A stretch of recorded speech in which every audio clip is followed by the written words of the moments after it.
Welcome, both of you. Today we have with us two seasoned leaders of APRALO, Cheryl Langdon-Orr, the former APRALO ALEC member, and Edmund Chung, the former APRALO Secretariat. We'd like to get started discussing APRALO history. Why was APRALO founded and how was it founded? It was quite a journey, right? So the first day I started participating, I understood the term called voluntold. And Cheryl here said, "You can take notes today." Okay. Then from then on, I guess the rest is a bit of a history. We have been, from ISOC Hong Kong, has been supporting the Secretariat from then till now. That's right.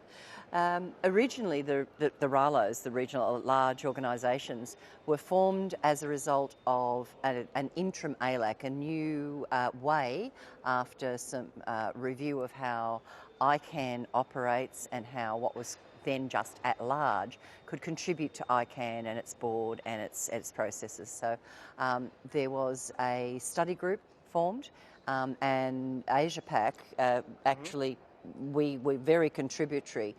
We had key members in that, and therefore, as a result of that, something called the Interim ALAC was created, and at-large structures, organisations, often ISOC chapters, which we both come from. I'm from Internet Australia, which in those days was called ISOC AU, and so it was not uncommon for us to become at-large structures.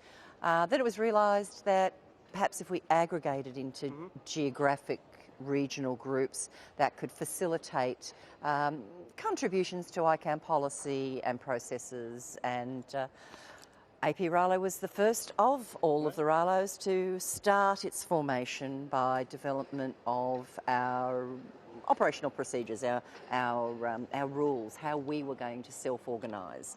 We were the first to start, and the last to formally and ceremonially It was just a ceremony, but I think the whole journey for me is was quite exciting as well. Looking at the formation and the different kind of representation, because people sometimes say, "How do you represent all the users on the internet?" I don't think we're trying to do that, but we're trying to voice out some of the views that are pertinent to users, and that is what the Lodge is about. And I think the whole design of APRALO started from that spirit as well. Absolutely, we act in the best interests of. Yeah. Otherwise, we'd have an awful lot of emails to send to everybody in our region. We are the most diverse. More countries, more languages, more scripts, more economically diverse. We are diverse upon diverse. Right. Yeah, perfect segue to the next question. What challenges did you find in terms of the region's diversity, in terms of languages, geography, cultural perspectives? Were there any challenges in this regard? Institutionalizing diversity a little bit, and maybe thinking about one of the things that we identified early on is trying to foster a kind of consensus building rather than voting. We know that there are times that need to be voted, but the point is that the whole idea of consensus building is actually part of addressing the diversity as well. And even several generations on now with our operational procedures, we've reviewed them a couple of times.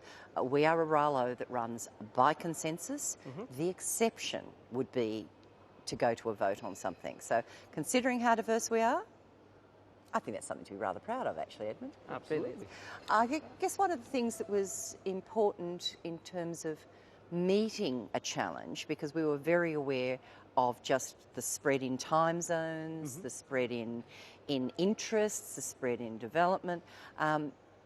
From our very early days, we always made sure that when we were establishing teams or working groups or leadership, they were as spread geographically as possible. So if we had a chair who happened to be out of an oceanic island, we would go for a vice chair who was as west as we could possibly get. And that's the sort of thing we've tried to do from the very beginning. But the language diversity is fascinating because we prefer to work in English when we work together. We work locally in local language, and we use English as our baseline. Great. In that sense, what do you feel? You kind of mentioned that overcoming diversity to reach consensus is a strong success of APRALO, but what other significant accomplishments would you list? Contributions to ICANN. You've got to go IDNs. I guess dovetailing on about language, on Yeah. the flip side, the local languages are important to us. There are hundreds of languages, literally, that's spoken across Asia. And so IDNs, internationalized domain names in native language, has been, I guess APRALO has been pushing it from the very start. holding the torch Yes. for ALAC for quite a bit of time. And up until now, myself, during my time at the ALAC, being representative from APRALO, was also the IDN liaison and pushed a few very important programs, including what is called the IDN CCTLD Fast Track. It's a long thing, but what it means is that it's country code top-level domains in the local languages. And I think ALAC played a fairly strong role in pushing that forward. Absolutely. And what was interesting, that was one of the first prototypes for a cross-community working group. But if you look at the membership, we populated significantly. And I like to think managed to get some of the outcomes as successful as they were. Fantastic.